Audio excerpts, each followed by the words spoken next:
Hello everyone. So in the previous video हमने case 2 के बारे में स्टडी किया था कि जब आपका कॉन्ट्रैक्ट अकाउंट बनता है, in that case when your contract is not completed in the same year in which it was started. तो उस केस में हमारे कॉन्ट्रैक्ट अकाउंट में एक स्लाइड सा डिफरेंस आता है कि हम अपने बाय कॉन्ट्रैक्टी की जगह बाय वर्क इन प्रोग्रेस डालते हैं, वर्क सर्टिफाइड वर्क अनसर्टिफाइड को निकाला जाता है और हमारा जितना भी प्रॉफिट है वो नोशनल प्रॉफिट में पहले ट्रांसफ़र करेंगे और नोशनल प्रॉफिट से हम उसमें से कुछ पार्ट P&L में ट्रांसफ़र करेंगे और कुछ पार्ट हम वर्क इन प्रोग्रेस में ट्रांसफ़र करते हैं। अब इसके रिगार्डिंग ही हम कुछ पॉइंट्स आज कवर करेंगे और उससे हमारा क्या है, इस पर्टिकुलर चैप्टर का जितना भी थियोरेटिकल बेस है या प्रैक्टिकल स्टार्ट करने से पहले जितने भी कॉन्सेप्ट्स हैं वो कंप्लीट हो जाएंगे और नेक्स्ट वीडियो से हम अपना प्रैक्टिकल क्वेश्चन स्टार्ट करेंगे। यहाँ पर हमने किया था कि हमारे पास एक नोशनल प्रॉफिट रहता है, उसका कुछ पार्ट हम P&L को ट्रांसफ़र करते हैं। अब ये कितना पार्ट आपका P&L को जाना चाहिए और कितना नहीं जाना चाहिए, उसके लिए भी हमारे पास डिफरेंट क्राइटेरियाज़ हैं। अब उन क्राइटेरियाज़ को ही चेक करना है। अब ये जो पार्ट होता है डिसाइड करना, ये P&L की पार्ट आपका डिसाइड होता है कि आपने कितना वर्क किया है अभी तक। तो जितना लेवल ऑफ वर्क आपका कंप्लीट हुआ होगा उसके अकॉर्डिंग कुछ क्राइटेरियाज हमें ऑलरेडी प्री डिसाइडेड हैं जो दिए गए हैं, यूज़ करेंगे और अपना हम P&L का प्रॉफिट निकाल देंगे। जो बच जाएगा वो आपका वर्क इन प्रोग्रेस अकाउंट में जाता है। एंड उसके अलावा हम एक और कॉन्सेप्ट करेंगे कि हमारे पास अगर तो लॉस है तो हम लॉस को कैसे ट्रीट करें। हमने तो सिर्फ प्रॉफिट डाला है ना, नोशनल प्रॉफिट, अगर लॉस हो तो उसको कैसे ट्रीट करेंगे। तो ऐसे कुछ ऐसे आइटम्स है which we will be covering in this video, so do watch this video till end. So अब हमारे पास हमारे नोशनल प्रॉफिट का कितना पार्ट P&L में जाता है उसके हम कुछ नोट्स डिस्कस करने वाले हैं। अब आपको हमेशा माइंड में ये बात याद रखनी है कि आपका जो नोशनल प्रॉफिट का पार्ट P&L में जाएगा वो बेस्ड होता है सिर्फ और सिर्फ आपके वर्क सर्टिफाइड की वैल्यू पे। हम उस चीज़ को कभी भी वर्क अनसर्टिफाइड की वैल्यू पर नहीं निकालते हैं। इसका रीज़न ये है कि आपका जो वर्क अनसर्टिफाइड होता है वो सिर्फ और सिर्फ होता है कॉस्ट बेस्ड, उस पर कॉस्ट की ही वैल्यू होती है। बट जो वर्क सर्टिफाइड होता है उसमें आपके प्रॉफिट की वैल्यू भी ऐड रहती है। तो क्योंकि आप प्रॉफिट को ही ट्रांसफ़र कर रहे हो तो इसलिए हम वैल्यू भी वही कंसीडर करेंगे जिसमें ऑलरेडी प्रॉफिट है। वर्क अनसर्टिफाइड में प्रॉफिट नहीं है तो हम उसकी वैल्यू को यूज़ नहीं करते हैं। Now moving on to the next. अब आता है आपका मेन पार्ट जिसको आप बहुत बार क्वेश्चंस में यूज़ करोगे and which is truly very important कि कब किस सिचुएशन में कितना पार्ट आपने ट्रांसफ़र करना है।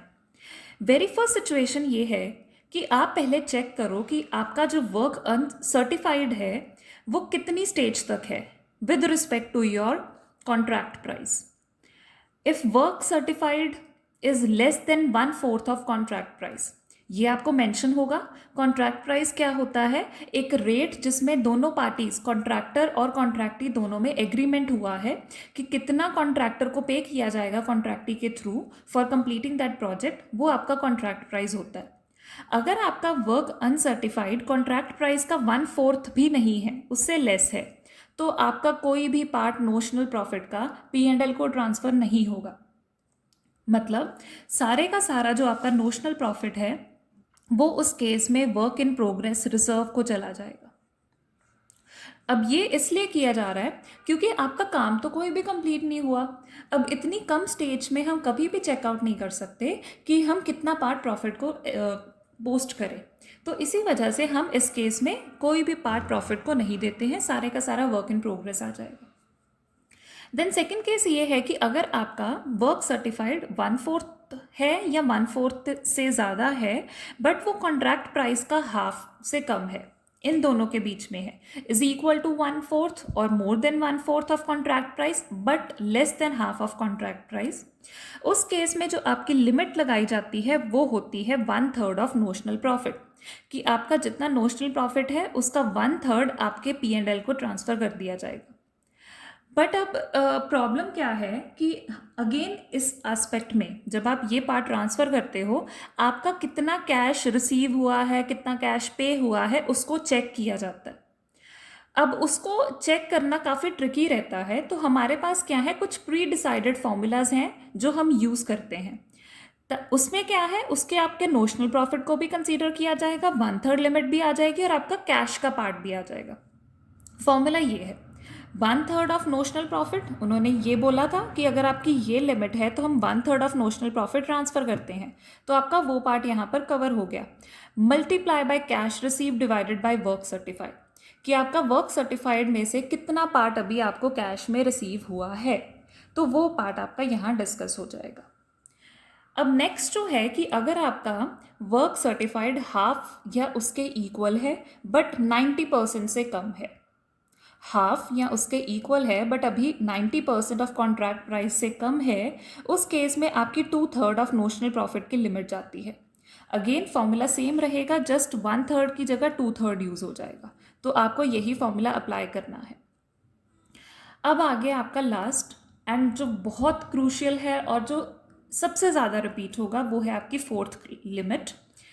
ये लिमिट क्या कहती है कि अगर आपका वर्क सर्टिफाइड इक्वल है या फिर ज़्यादा है 90% से, बट अभी भी 100% कंप्लीट नहीं हुआ है, क्योंकि अगर तो 100% कंप्लीट हो जाए फिर तो ये प्रॉब्लम ही नहीं है ये सब कुछ कैलकुलेट करने की, फिर तो आपका केस नंबर 1 नहीं हो गया, फिर तो आपको सर्टिफाइड अनसर्टिफाइड निकालने की भी ज़रूरत नहीं है। ज़रूरत तो ये तब पड़ रही है जब आपका अभी भी कॉन्ट्रैक्ट कंप्लीट नहीं हुआ है। तो आपका कॉन्ट्रैक्ट क्या है, पूरी तरह से कंप्लीट नहीं हुआ बट वो 90% या उससे ज़्यादा कंप्लीट हो गया, मे बी 99% कंप्लीट हो गया हो, 98, 95, 96%। उस केस में क्या है, सबसे पहले आपको निकालना होगा हमेशा estimated profit every time.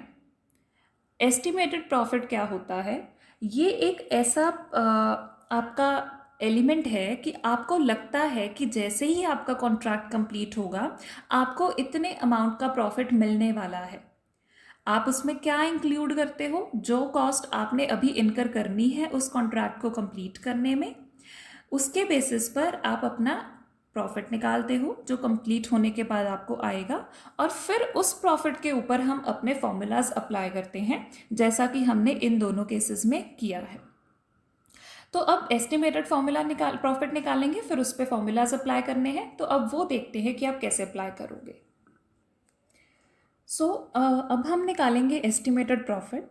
Estimated profit निकालने का जो फॉर्मूला रहता है, हम यूज़ करेंगे कॉन्ट्रैक्ट प्राइस, वो प्राइस जो दोनों पार्टीज़ के इन बिटवीन एग्री हुआ है, माइनस करेंगे एस्टिमेटेड टोटल कॉस्ट। अब एस्टिमेटेड टोटल कॉस्ट निकाली जाती है, ये वो कॉस्ट होती है जो हमने प्रोजेक्ट को कंप्लीट करने के बाद हमें लगता है कि हमें खर्चा आएगा, तो ये हम निकालेंगे। अब इसके बेसिस पर हम एस्टिमेटेड प्रॉफिट के ऊपर कुछ फॉर्मूलाज अप्लाई करेंगे।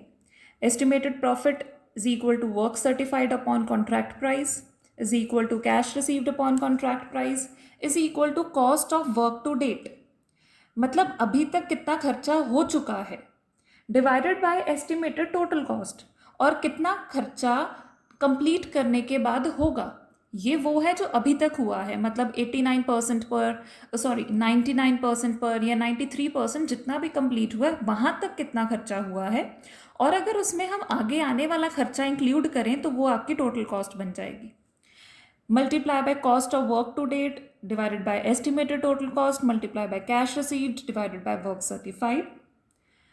अब कई बार आपके पास ऑप्शन नहीं हो सकता कि आपके लिए पॉसिबल नहीं है एस्टिमेटेड प्रॉफिट निकालना, तो हम नोशनल प्रॉफिट के ऊपर भी ये फॉर्मूला अप्लाई कर सकते हैं। अब माइंड में आपके ये डाउट आ रहा होगा कि कौन सा फॉर्मूला कब लगाएं। सिचुएशन को देखकर आपको अपने आप क्लियर हो जाएगा कि आपका इस केस में क्या फॉर्मूला लगेगा। नॉर्मली जो फॉर्मूला लगता है वो आपका सेकेंड यूज़ होता है, जो नॉर्मली यूज़ होगा। एंड मोर ओवर जो ये फॉर्मूला मैंने आपको दिया है, ये मैंने सिंप्लीफाई करके दिया है, ये फॉर्मूला ऐसे नहीं बना था। जैसे ये फॉर्मूला आया कैसे है, एस्टिमेटेड प्रॉफिट मल्टीप्लाई बाय, हम यहाँ पर लिखते क्या हैं, work certified upon contract price multiply by cash received upon work certified, ये इस फॉर्मूले से आया है। तो हुआ क्या, वर्क सर्टिफाइड कट हो गया तो cash received upon contract price आपका ये फॉर्मूला बन गया। तो यहीं से ही इसको हमने डिराइव किया है। नॉर्मली यूज़ आपका यही होगा। बाकी हम देखेंगे कि अगर आपके पास क्वेश्चन में कैश रिसीव नहीं है तो ऑब्वियसली आप यूज़ नहीं कर पाओगे ये फॉर्मूला, तो आपको कुछ और फॉर्मूला यूज़ करना पड़ेगा। So it was all about कि कैसे आप अपने नोशनल प्रॉफिट का कोई भी पार्ट डिस्ट्रीब्यूट करते हो to your P&L and to your work in progress reserve. अब यहाँ पर ये पार्ट तो हो गया। अब होता है कि अगर आपको प्रॉफिट हुआ ही नहीं है तो उसको कैसे डील किया जाए। नाउ जब भी आपको लॉस होगा तो आपका लॉस का कोई भी हिस्सा वर्क इन प्रोग्रेस रिजर्व में नहीं जाता है। आप अपने लॉस का पूरा हिस्सा P&L को ही ट्रांसफ़र करते हो। तो आप यहाँ पर क्या करोगे, you will mention here bye P&L account loss on contract account, that's it. उसके अलावा आपकी कोई भी और फर्दर ट्रीटमेंट नहीं होगी। आप यहाँ पर अगर लिखते हो बाय नोशनल लॉस, उसको इस साइड कैरी फॉरवर्ड करो, बाय P&L अकाउंट लिखोगे तो आपकी जो एडजस्टमेंट है वो क्लियर हो जाएगी, क्योंकि प्रॉफिट में से ही हम रिजर्व क्रिएट करते हैं। बट अगर लॉस हो रहा है तो कभी भी रिजर्व नहीं क्रिएट किया जाता। So the whole all of the loss, if any, will be transferred to your P&L account. Nothing will be transferred to your work in progress reserve. Now, that's all from the basic concepts of this chapter. In the next part, you will come to know about the practical questions.